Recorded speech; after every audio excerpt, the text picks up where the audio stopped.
is my absolute pleasure to welcome to the stage. Our first guest is an actor, comedian, and elder statesman of the voice acting community whose incredibly diverse body of work includes Futurama, Dino Mutt, and of course, Scooby-Doo. Today he joins us to discuss giving voice to the following G1 characters, and it's a mighty list. Blades, Chrome Dome, Groove, Wheelie, Trailbreaker, Mirage, Superion of the Aerial Bots, Sludge of the Dinobots, and the following Decepticons: Skywarp, Constructicon Mixmaster, Frenzy, Rumble, Ravage, Soundwave, Galvatron, and Megatron. Please welcome Frank Welker.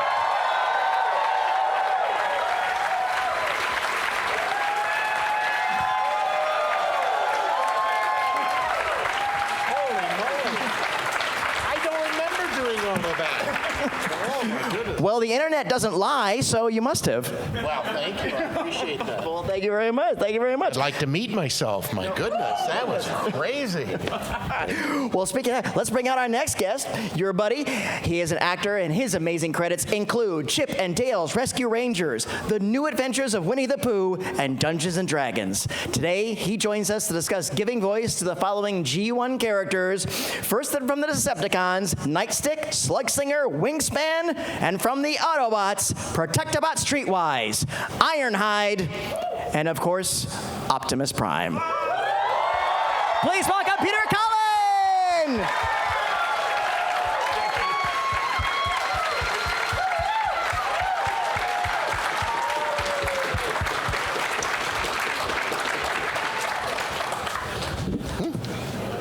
Lads, welcome to Raleigh. Thank you. Oh, so glad to have you here, and so glad to finally do this in person. During a couple of years ago, we did several of these virtual ones. We had a lot of fun with that, and now you can see that I'm much smaller in person. But Yeah, that was interesting. My line.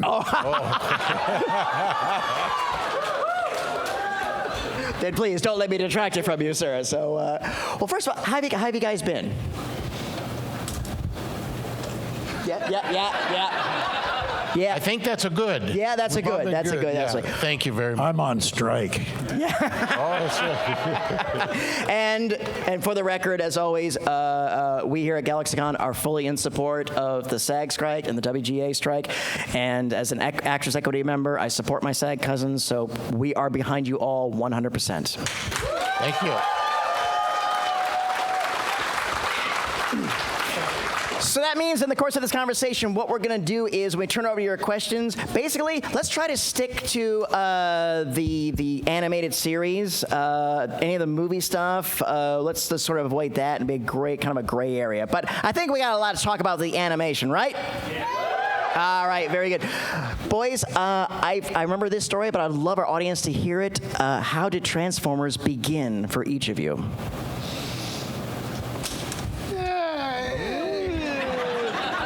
I think your interview was before mine. You read? Yeah. Well, it was a cattle call. A cattle call is when, about 100 actors will go out and audition for the same role. And it's a cattle call. That's it. That's what I was looking for. I was told beforehand by my agent that I was going to go and audition for a hero, and a truck. And my brother Larry laughed. We were sharing a place at the time. Anyway, long story short, he told me, he said, well, Peter, what is it all about? I said, I don't know.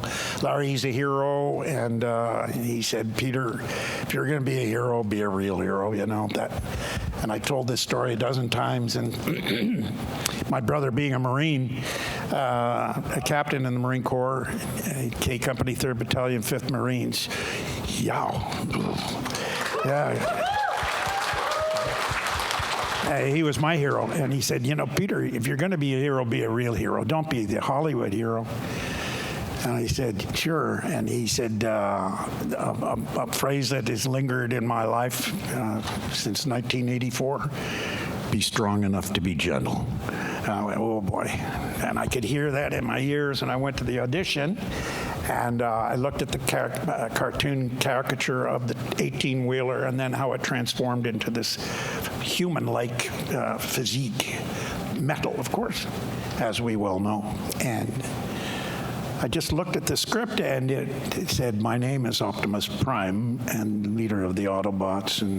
But I could just hear Larry's voice saying, Peter, you know, if you're going to be a hero, be a real hero.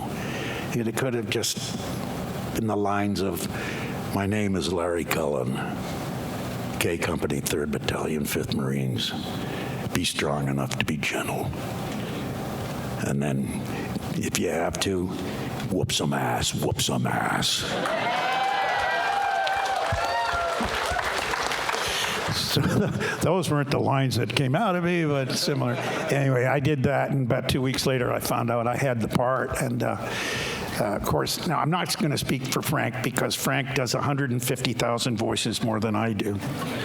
And when he went to audition, he was probably there all afternoon doing about every character there was. I kept sneaking back in, I'll be totally honest with you. You know, I mean, there is some truth to that because, as Peter was saying, we have these cattle calls, and I think that Transformers were really new to us. I mean, we hadn't been exposed to what they were or anything, didn't know where they were from or anything. We basically just walked in, and they had all of these drawings of the characters on the table.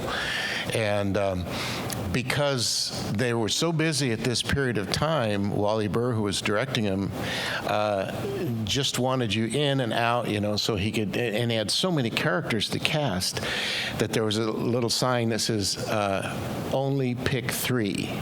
Or I don't know if it said only, but it said pick 3, so you could read for 3 parts. So I picked like 8 or 9, you know, and I kept going in so he wouldn't know, and he was so busy, he was going, oh, okay, and they were just recording them at the time, so they weren't really listening to say, oh, that'll be perfect for, they were just going, okay. So that was an open door for me to sneak in, and I literally did, I think, probably maybe 9 auditions or something like that, and Wally had no idea. But, you know, I was there all day. I came in the morning, I did some other stuff, I came back in the afternoon. He kind of looked confused at me, you know. But anyhow, that's how I got in. At what point did you realize that, okay, so I'm playing one of these characters, and there's several other characters I'm voicing that come out of his chest? Soundwave, Frenzy, Rumble, all them. You know, it's like. That was a learning process, I tell you. Yeah, it was. I think some of the characters too. You know, we didn't know that they did all these things until, you know, once you really got the voice and got in there.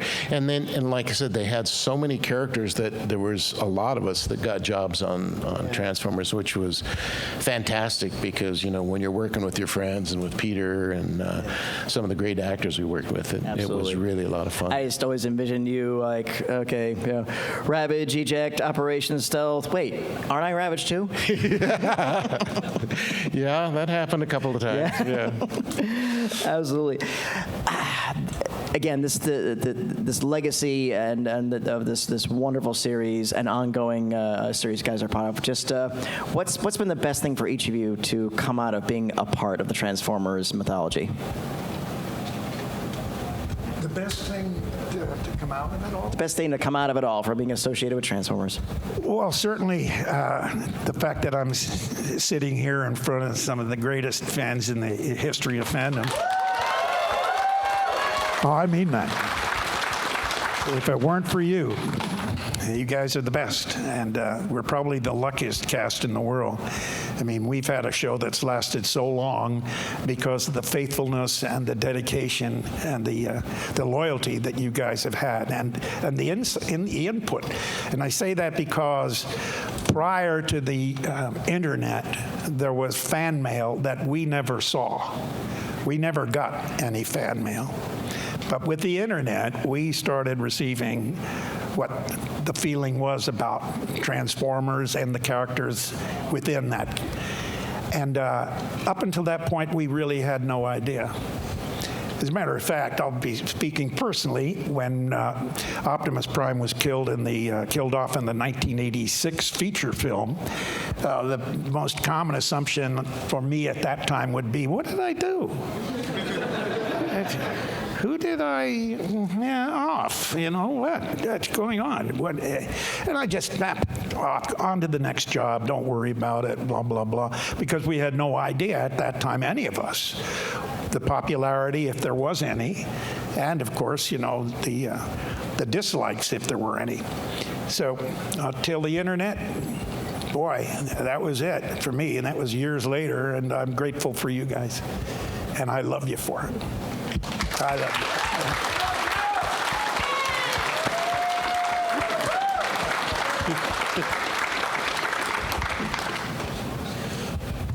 How about you, young man? How can I top that? I mean, seriously. But you know, it was amazing when you're doing these shows. Some of the companies you would get mail, but on Transformers, we really had absolutely no idea at all. And it was really popular, and we didn't realize that. The only way you really knew is if the show got picked up. Then you assumed that everybody liked it, but there was no personal contact. And until, like Peter said, then with the internet and the fans supporting, and I can say on my part, there was a lot of support for me for Megatron for certain things that I can't really go into, but it was really, really meaningful and very heartfelt. So I can only double what Mr. Cullen says. Well, gentlemen, I've said and this not nearly as eloquently, I might add.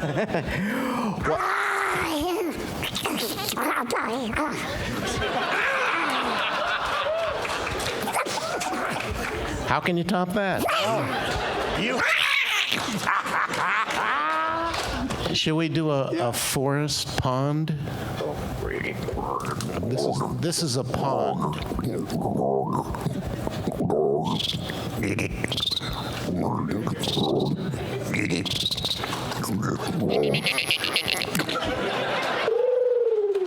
I tell you, this guy Really, in the middle of a show, he would do an elevator or a faucet or some of the straight, and you go, in the middle of a line, you go,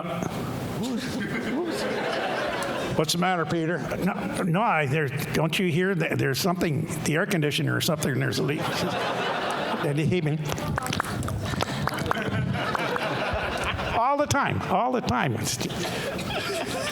Trouble causers. Well, gentlemen, before I turn over all these questions, I just want to say this on behalf of myself and all these fans in the audience. I just want to thank you both. I want to thank you for your talents. I want to thank you for your professionalism.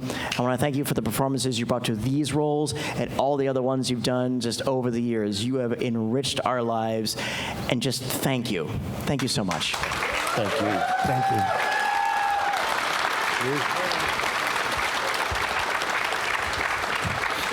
All right. Hey, Bob, what's your name? Nick, Yeah, what do you want to know? any fun experiences with the 1986 movie? Or however it was, the animated one? Because you can't talk about the live-action one. Any fun experiences from the 1986 animated movie? Which, yeah, I'm not sure if it was fun for either of you, but Nothing funny about mine. You know, I do remember one thing with Wally, because Wally Burr was a very good director, but very intense. And he liked to do every line, and he would read the lines and prepare. And Orson Welles was, as you know, an extraordinary actor who wrote, you all know what he did. So I happened to be there the day that he came in for his first day to do Transformers.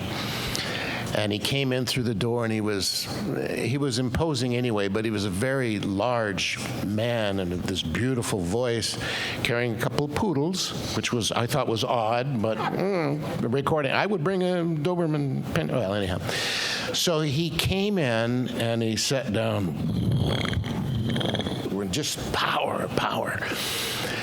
And so Wally goes, okay, we'll go from line 2 to something. And I don't know what it was, but he goes, out. It was beautiful.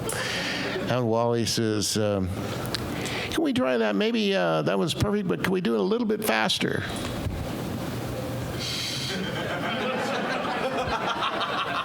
You're not going to say that to me all day, are you? But anyway, it was amazing that and from then on, Wally never said another word. But he was amazing to work. So I enjoyed that, watching Orson Welles work. I mean, he just hardly moved in this, like his voice. I mean, watching those beautiful voices is incredible. Think Wally had heard, you just say that. Oh, geez, that sounds like eating a bunker, for Pete's sake. think Wally had heard the Frozen Peas outtakes before that? I'm sure he did afterwards. Yeah, that's very true. So he got off easy. Yeah. Absolutely. There you go. Thank you. Yeah, come on up. Hi, what's your name? Hi, my name's Peter. Wanted to know, for both of you, about the late lamented Lorenzo music. And Frank, you worked with him on Real Ghostbusters. Peter, have you ever had an opportunity to work with him? I don't think so. I think I've met him somewhere, and I think I said to him, you know, you guys get all upset over a script or over a show, and yet it's only 22 minutes of millions of people's life. What's the big deal? You know? And he looked at me and said, 22 minutes. Yeah, you're right. What's the big deal? This is something like that. I don't remember. I mean, the first time I met Lorenzo, I was actually working as a stand-up comedian in a place called Westwood, California. And he also was working with his wife, and they were playing banjos and doing comedy and singing. And he invited me to a party at his house in this was way before anything. And I remember going to his house. It was great, and there were all the other comedians, and it was really fun. And he played the banjo, and he was a really good comedian. I mean, total deadpan, as you can imagine. And then years later, to actually work with him, and then hear that voice again, and actually be able to pay honor to that voice, was it was a real treat. And I always said to Lorenzo, I said, boy, that takes a lot of energy to do that voice, doesn't it? You should try Megatron. He was a nice man. Hey, what's your name? My name's Billy. What you want to know? Actually, just sort of as a thank you and just comment on behalf of not just myself and I think everyone here. Thank you for giving us integrity in the work from '84 to even into the newest movie you can't talk about. Thank you for giving us a safe space to cry at the theaters and in line, and for just emoting that, and for allowing us to do that, and having integrity and speaking out on integrity of the characters, even when things were done that we thought was out of character. But thank you guys for that, and for giving us that space to do that. Grateful, thank you. Thank you so much. Very well Hold on, said. here. That deserves 3 pieces of candy. There you go. Wow. Hey, what's your name? I'm Wyatt. What do you want to know? So we all know the story of how Peter came up with the voice for Optimus Prime. How did you come up with the other voices for the other bots? Oddly enough, I was watching a television movie, or a movie for television, or a movie that was on television, something like that.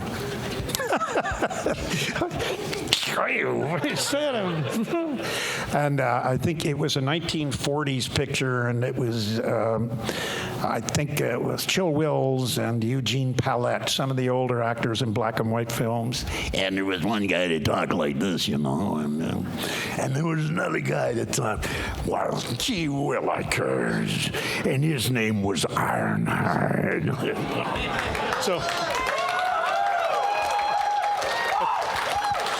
So I thought, that would be an interesting voice to do for the Transformers, And Ironhide had come up in one of the scripts that we were doing, the first script, and Joe Wills just jumped right out of my voice, and I said, "Oh, gee willikers, Prime, come on, let's kick some butt." Not now, Prime, not now, Ironhide. We will wait. Until then, transform. Great question. Thank you. Hey, what's your name? Hey, cowboy. Carson? Oh, was it? Carson Cook? Cossiger? Carson. Carson. Okay, hi, Carson. What do you want to know? What is your favorite Transformer? What is your favorite Transformer? You go first. Well, let me see if I can figure out. Well, I know it's not Starscream. Megatron, leader of the Decepticons.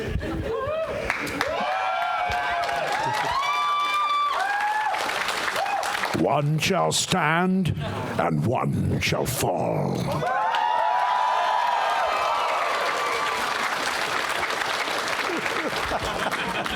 Why does no one pick Starscream?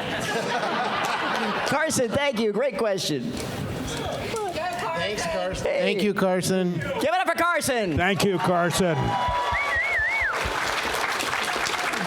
Hey, what's your name? Chris. What do you want to know? I'm beyond starstruck, so I'm going to try to keep it together. But my question does involve Starscream. It's about the late Chris Latta. Starscream and Megatron's dynamic was one of the most iconic things about the show. I was wondering if there's any stories you can tell about your relationship, either on or off, working on the show.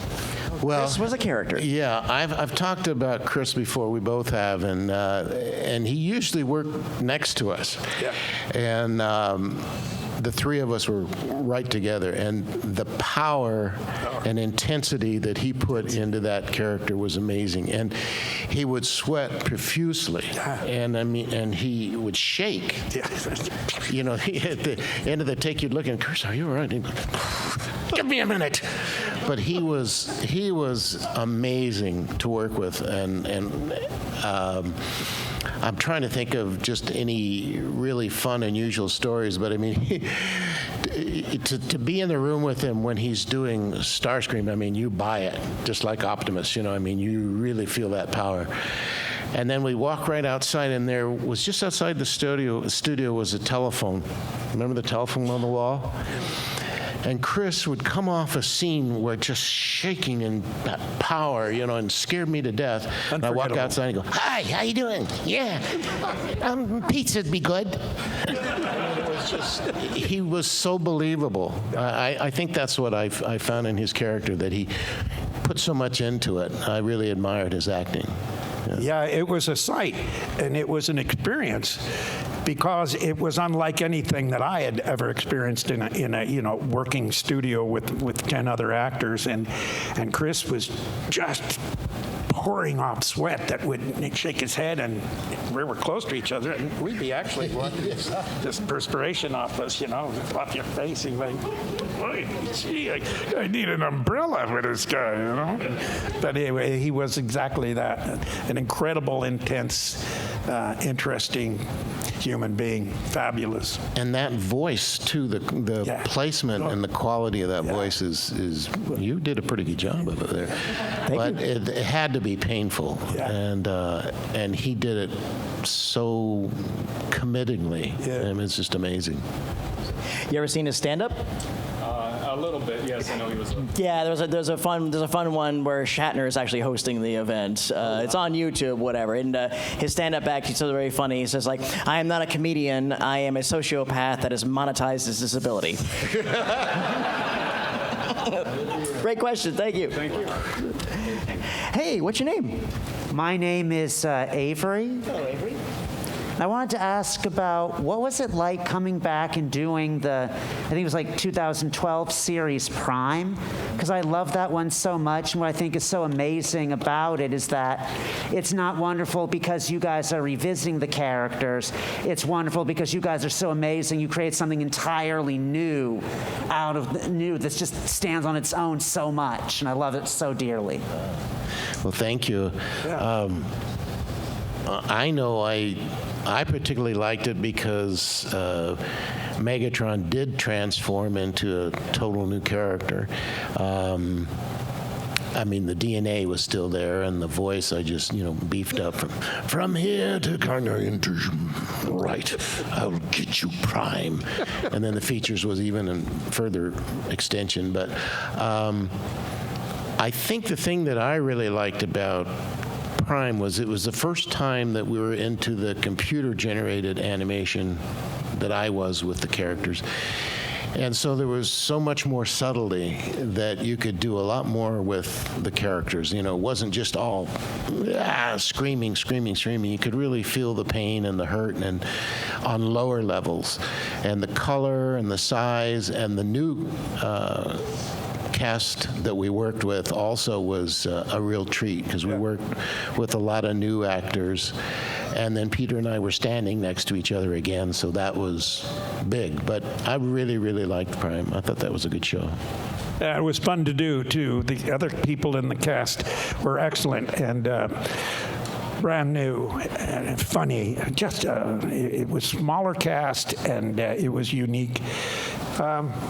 I miss that. A lot of voiceover is dependent upon the reaction and the ability for actors to get along together and to inspire each other because you're reading the lines for the most part for the second time only, and every actor has to be right on their toes, and so you really develop a great deal of respect and admiration for other actors, knowing how difficult the character may be or just how well it is translating in front of us as it's happening, and to be inspired by that. Well, that was a particular example in Transformers Prime. We felt a smaller cast, but we had a very good rapport with each other, and I miss that. Yeah, I do. For all you young voiceover actors out there, look forward to a lot of happy times in the studio. Believe me, it's fun. And you'll never work a day in your life as long as you're having fun. All right, our last one. We're closing a little early because we have a little surprise they're going to do for us. Hey, what's your name? Ashton. I had the honor of meeting Peter Cullen earlier this morning at his experience. I want to end things off by saying that you two, Frank Welker and Peter Cullen, you are Megatron, you are Optimus Prime. No one can replace you, and hopefully those days never comes. And I hope to see you at your booth. Thank you. Thank you brother. so much. Thank you so much. Thank you, Austin. All right, lads, I believe you said you had a little surprise you wanted to end on. Oh, no, I don't want it to end. Let's have fun. Oh, I guess I have to put on old man blades. Oh, wait a minute. There's someplace. Is my jacket back there? You could have seen without your glasses. Now you can't find your glasses. Man. Oh, here, I've got it. I found it. Gee whiz. Okay, you. All right. We thought we would like to do a little scene for you because you might want to see us actually perform together without just being silly. And so this is a little scene with Megatron and Optimus Prime. You wrote this, didn't you? Shh. This one. What if they don't like it? This one. This one's. No matter what. This one's in French. Je dis que ballon, je suis toi, non, Oui, je le torque, je suis Optimus Prime. Sur le temps. Je suis temps. Mais si je le rentré. Non, pas moi. Pas moi. Oh, je n'avais le temps. Transformé. Rollez out. He really speaks French. Okay, here we go. All right. See how he does? So here we stand, leaders of the Autobots and Decepticons. We alone control the future of this planet Earth and the universe beyond. We can share the power, Optimus, and the destiny of all that lies before us. Megatron, it is not power I seek. I wish only to protect this planet, and I want no harm to come to these humans. You fool! Why throw away your life so recklessly? With Energon from the Earth and our troops, we can rebuild Cybertron and control the galaxy, and the universe awaits us. No, I will not endanger the Earth or the humans. Cybertron has shown us what devastation comes from greed and power. Then you will be forever my enemy, Optimus Prime. No one will stand in my way. One shall stand, and one shall fall. So be it. Power through tyranny. I will never give up hope. Hope that one day we will all stand as one. Till all are one. Until then, Autobots, transform and roll out. Thank you. Thank you so much. GalaxyCon 2023